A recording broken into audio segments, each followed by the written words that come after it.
200 গাড়ি পেলে আয়কর আদায় বাড়বে 23,000 কোটি টাকা, আইএমএফকে এনবিআরের প্রতিশ্রুতি।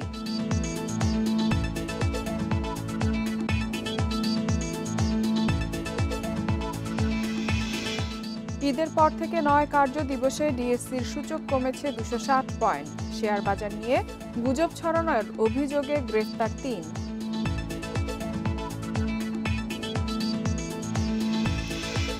সংশোধিত টেলিযোগাযোগ আইনে বাড়ছে বিটিআরসির ক্ষমতা, বকেয়া শোধ না করলে অপারেটরদের ব্যাংক হিসাব জব্দ।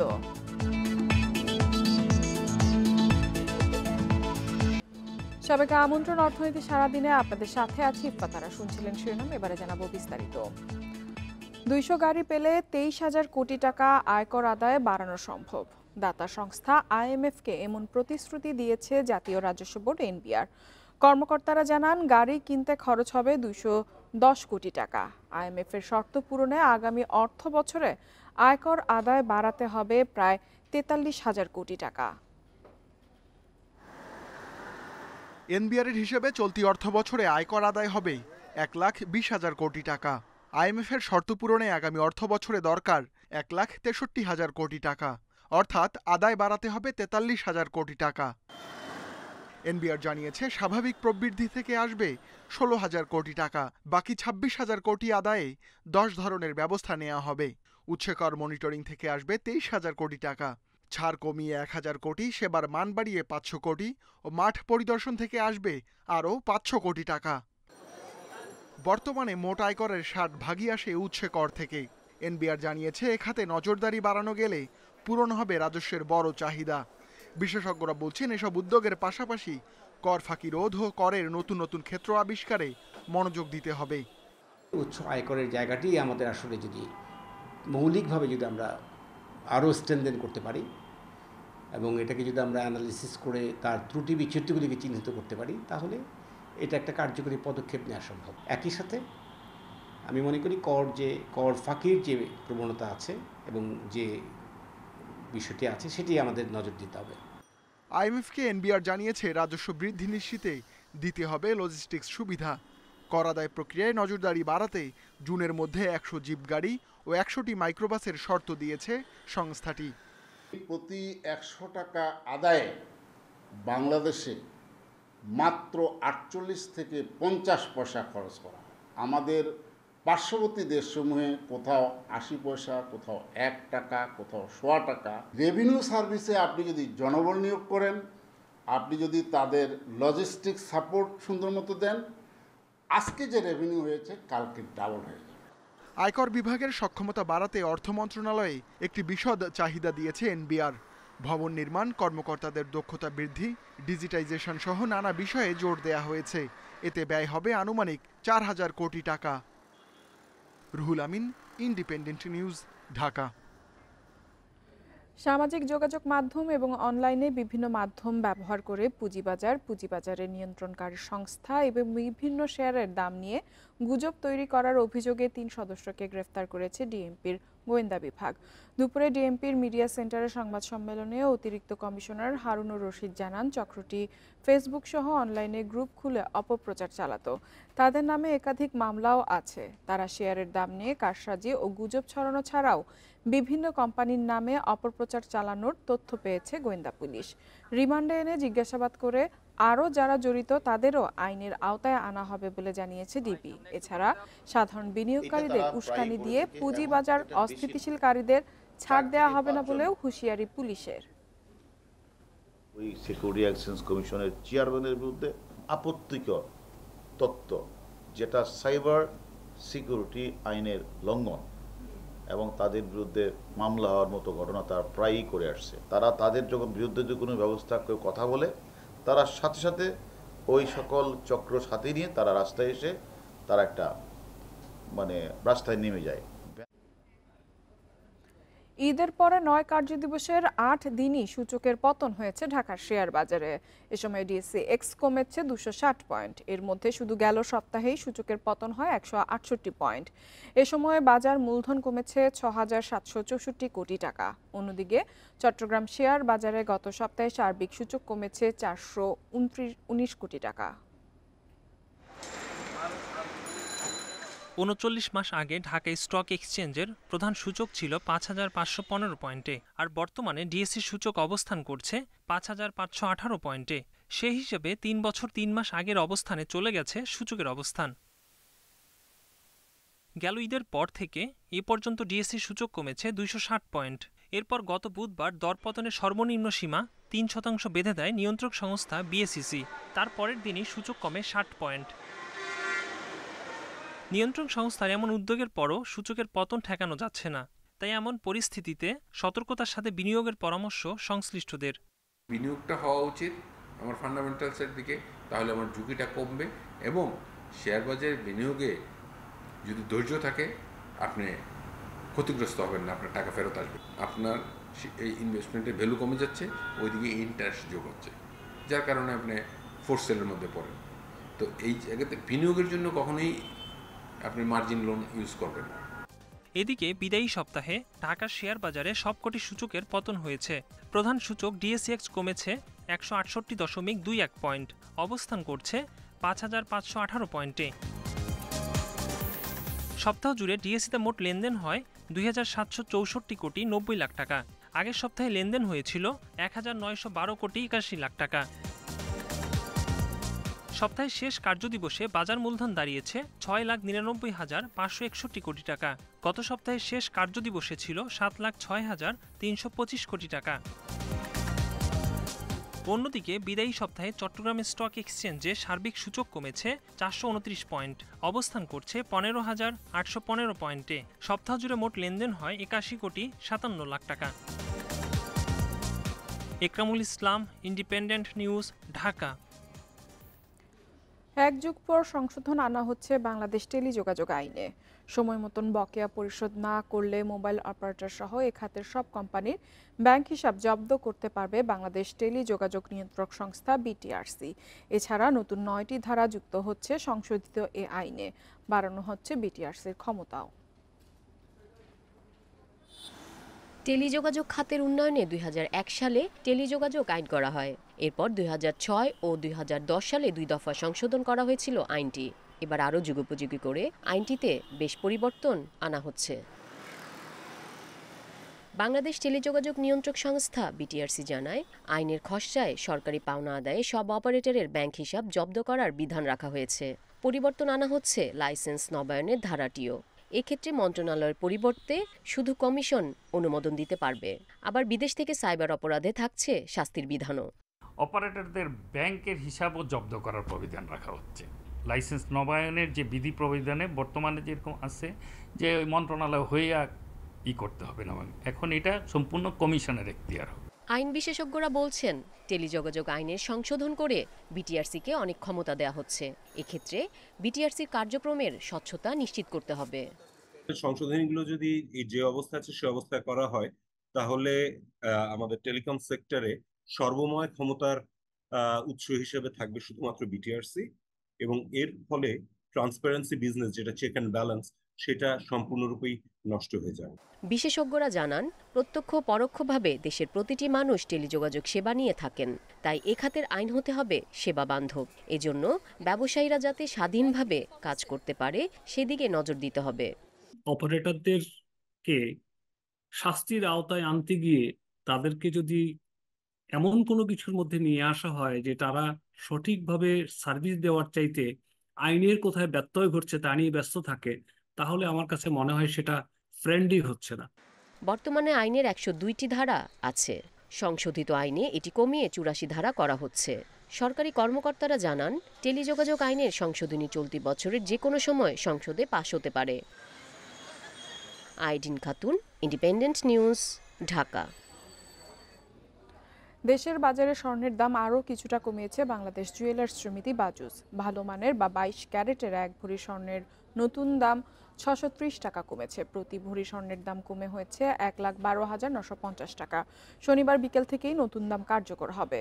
স্থানীয় বাজারে তেজাবি স্বর্ণের দাম কমার প্রেক্ষিতে এই সিদ্ধান্ত নেওয়া হয়েছে। নতুন দাম অনুযায়ী ২১ ক্যারেটের দাম প্রতি ভরি ১,৭,৯৯৯ টাকা, ১৮ ক্যারেটের প্রতি ভরি ৯২,৪০২ টাকা। তবে বেড়েছে সনাতন পদ্ধতির স্বর্ণের দাম প্রতি ভরি ৭৬,৮৪২ টাকা নির্ধারণ করা হয়েছে। এ নিয়ে 10 দিনের ব্যবধানে দেশের বাজারে 7 বার স্বর্ণের দাম সমন্বয় করেছে বাজুস। শুধু এপ্রিলেই সমন্বয় করা হয়েছে 9 বার।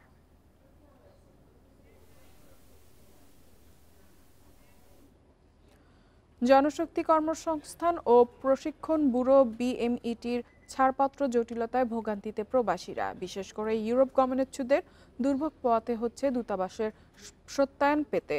এতে ভিসার মেয়াদ উত্তীর্ণ হওয়ার পাশাপাশি নেতিবাচক প্রভাব পড়ছে শ্রম বাজারেও। বিশেষজ্ঞরা বলছেন, সংকট সমাধানে প্রবাসী কল্যাণ ও পররাষ্ট্র মন্ত্রণালয়ের সমন্বয় খুবই জরুরি। কর্মসংস্থান ভিসায় বিদেশ যাওয়ার অন্যতম শর্ত জনশক্তি কর্মসংস্থান ও প্রশিক্ষণ ব্যুরোর ছাড়পত্র। এতে গন্তব্য দেশের কর্মস্থান সম্পর্কে অনেকটা নিশ্চিত হওয়া যায়, ঠেকানো যায় মানব পাচার। ছাড়পত্র পেতে চাহিদাপত্রে সংশ্লিষ্ট দেশে বাংলাদেশ দূতাবাসের সত্যায়ন নিতে হয়। তবে আগে সত্যায়ন ছাড়াই ছাড়পত্র মিললেও বর্তমানে এ নিয়মে কঠোর বিএমইটি। রিক্রুটিং এজেন্সিগুলো জানায়, কোনো আগাম নোটিশ ছাড়াই সত্যায়নের নিয়ম চালু হয়। আগের ভিসায় বিদেশ যাত্রায় পড়তে হচ্ছে অনিশ্চয়তায়। 3 মাস হয়ে যায়, 2.5 মাস হয়ে যায়, তারপরেও আমাদের এইটে নাই ওইটে নাই এইভাবে করে আমাদের বিশেষ করে রোমানের ক্ষেত্রে এখনও আপনার স্মার্ট কার্ড, যেটা বিএমইটি স্মার্ট কার্ড পাচ্ছে না। দলগত ভিসার যে পদ্ধতিটা, যেটা অনেক লম্বা প্রসিডিউর, এম্বাসি থেকে সত্যায়ন করে এনে তারপরে মন্ত্রণালয় থেকে পারমিশন নিয়ে তারপরে কাজগুলা মূলত সরকার এভাবে করতে বলতেছে। এ বিষয়ে বিএমইটির মহাপরিচালক জানান, কোনো কোনো দূতাবাসের সাহায্য করার মানসিকতা নেই। গোটা পদ্ধতি ডিজিটালাইজড হওয়া দরকার। ছাড়পত্র সংকটে হুমকির মুখে শ্রমবাজার, বলছেন জনশক্তি রপ্তানিকারকরা। কর্মীরা যদি তাদের চাহিদা, তাদের ভিসা সংগ্রহ করে আমাদের সংশ্লিষ্ট কর্তৃপক্ষের অনুমতি না পায়, আইনি জটিলতায় মধ্যে পড়ে, তাহলে এটা আমাদের জন্য ক্ষতিকর হবে।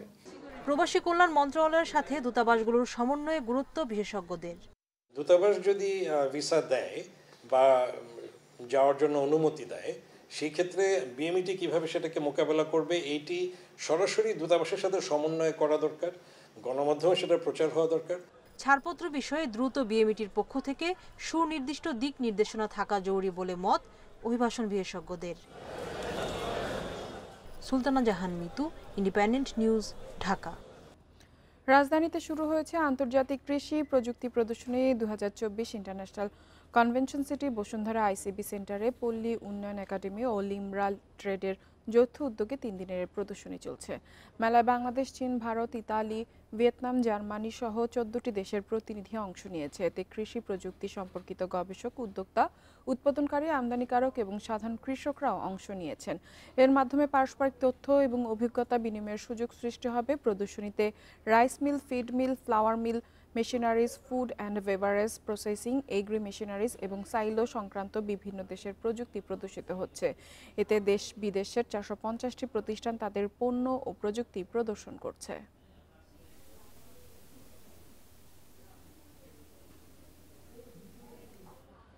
তীব্র তাপপ্রবাহের কারণে এবার ধানের ফলন কমার আশঙ্কা করছেন কৃষকরা। কৃষিবিদরাও বলছেন, আগামী 10 থেকে 12 দিনের মধ্যে তাপমাত্রা সহনীয় না হলে দেরিতে লাগানো ধানের ফলন বিপর্যয় হতে পারে।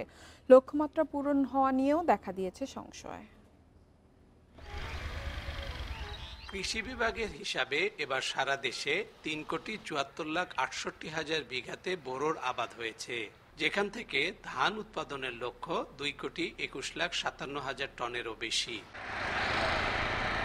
বগুড়া সহ বিভিন্ন এলাকার উপর দিয়ে বয়ে যাওয়া তীব্র দাবদাহের প্রভাব পড়তে শুরু করেছে বোরো ক্ষেতে। কিছু এলাকায় ধান কাটা মারাই শুরু হলেও বিঘা প্রতি গত বছরের তুলনায় ফলন কমেছে 2 থেকে 3 মণ। যে জায়গায় 1 বিঘাতে 25-26 মণ ধান পেয়েছিলাম, কিন্তু এবার দেখা যাচ্ছে 23-24 মণ ধান হচ্ছে। পাইছি হলো 23 মণ ধান, আগের বার ছিল 26 মণ ধান। এবার মনে হয় সম্ভবত ওয়েটারের কারণে, তাপমাত্রার কারণে ফলন হয়তো কম হয়েছে। তীব্র তাপে পরাগায়ন সমস্যার কারণে প্রভাব পড়ছে বোরো ধানের ফলনে। বিশেষ করে আলু, সরিষা তোলার পর দেরিতে লাগানো ফসলের ক্ষতিই হচ্ছে বেশি। এসব ধানের ফলন অন্তত 40 ভাগ কমতে পারে বলছেন কৃষি গবেষকরা। উচ্চ তাপমাত্রার কারণে ধানের যে স্ত্রী অংশের যে গর্ভাশয়ের যে আঠালোতা, এটি শুকিয়ে গেলে পরাগরেণুকে সে আর ধারণ করতে পারবে না। সেক্ষেত্রে পরাগায়ন মিস করলে আপনার ফসল চিটা হবে। আবহাওয়া পরিস্থিতি বিবেচনায় নিয়ে কৃষি কর্মকর্তারা বলছেন তাপপ্রবাহ চললেও আগাম ধানের ক্ষতির সম্ভাবনা কম। তাপমাত্রা সহনীয় পর্যায়ে থাকে তাহলে কিন্তু পরাগায়নের তেমন কোনো সমস্যা হবে না, এবং আমাদের যে বাকি যে 40 ভাগ আমরা আশা করছি যে সেটাও আমরা ভালোভাবে আমরা দানা গঠন পর্যায়ে নিয়ে যেতে পারবো, এবং সব মিলে আমরা বিগত বছরের ন্যায় এবারও একটা ভালো ফসল আমরা ঘরে তুলতে সক্ষম হব। টানা তাপপ্রবাহের পর ঝড় ও শিলাবৃষ্টির শঙ্কায় রয়েছেন চাষিরা। এতে ধানের ফলন আরও কম হওয়ার কথাও বলছেন তারা। Hasibur Rahman, independent news, Atrai, Naogaon. গরুর মাংসের বাড়তি দামের জন্য এবার দানাদার খাদ্য নির্ভরতাকে দুষছে মন্ত্রণালয়। তারা বলছে এজন্য গরু প্রতি মাসে খরচ 13,000 টাকার বেশি। তবে ঘাস নির্ভর পালনে মাংসের কেজি 5 থেকে 600 টাকায় নামিয়ে আনা সম্ভব। এখন সেদিকে নজর দিচ্ছে সরকার বলে জানিয়েছেন মন্ত্রী। রাজধানীতে বাজারভেদে গরুর মাংসের কেজি 750 থেকে 800 টাকা। কম আয়ের মানুষের কাছে আমিষের এই উৎস এখন বিলাসিতা। শত চেষ্টায়ও দাম নিয়ন্ত্রণে না আসার কারণ হিসেবে গরুর বাড়তি দামের কথা বলছেন ব্যবসায়ীরা। মাল হানতে গেলে বলে হাটে গৃহস্থেরা বলে আমাদের খাবার দাম অনেক চড়া, আমরা সস্তা দিতে পারবো না। বিশ্ববিদ্যালয়ে পড়া শেষ করে খামার করেছেন মিনহাজ মুরাদ। কোরবানির ঈদ সামনে রেখে প্রস্তুতি নিচ্ছেন তিনি। তার মতো উদ্যোক্তাদের প্রধান দুশ্চিন্তা দানাদার খাবারের দাম নিয়ে।